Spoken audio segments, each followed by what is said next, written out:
My Savior's walked off the stage. That's what your folks all are saying. Yes, he did leave the stage. After his solo was over, Trini walked off the stage. That's what your folks all are saying.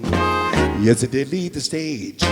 Clean out of sight now. They felt they had to rehearse. It lets me see people from not just Italy, from around the world come here and enjoy the music that I grew up on, music that's a gift from my country, the United States, which is jazz, a gift to the world. But you've taken that gift and you've wrapped it in so much love and warmth, and you invited different cultures here, different ideas, different age groups, from children to people who are 90 years old, and they all come under the umbrella of Umbria. And that umbrella is just about music, enjoying whatever is going to be played at that evening. It means a lot to me. It's one of my favorite festivals that I play. He never walks around the place, speaks to all of the folks he don't know wouldn't either. And neither would you, friends.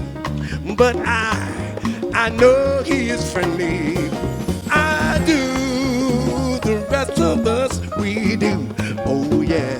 One of my idols growing up as a guitar player was I got to meet and really form a bond with Pat Martino. And I love him. I genuinely loved him. He's passed, of course, which broke my heart. But seeing him here and Carlo bringing him here for a few years that I was here just brought joy to my mind. I was at a place called the Bufani in Perugia performing the second year I was here. And I looked out in the audience and I didn't know that Pat Martino was going to be here. And he was sitting in one of the chairs. It just blew my mind.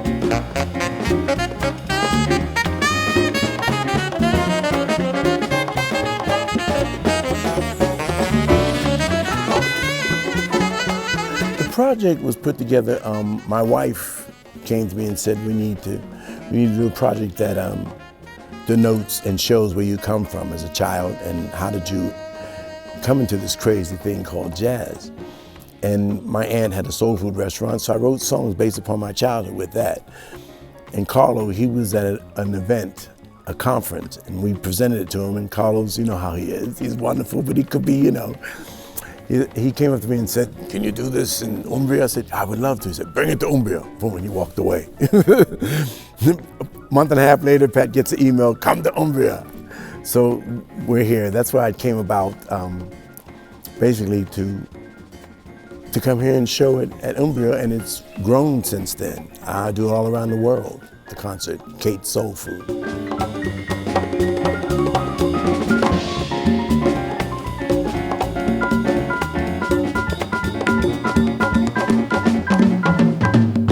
It's about my aunt's soul food restaurant, which was right around the corner from the Apollo Theater in Harlem, famous theater in Harlem. Everyone played there, from the Temptations to Sarah Vaughan, to Duke Ellington, Count Basie, to Marvin Gaye. And as a child, I used to sit at her restaurant and watch some of these stars come in and get some of their favorite food between their shows that my aunt and her staff would cook. So that's lived with me.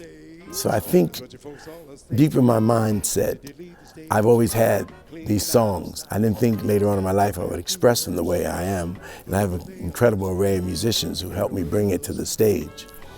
And that's how it developed. I guess they both left the stage. That's what your folks all are saying. And if you can't figure out their group, well, I have hipped you. So what?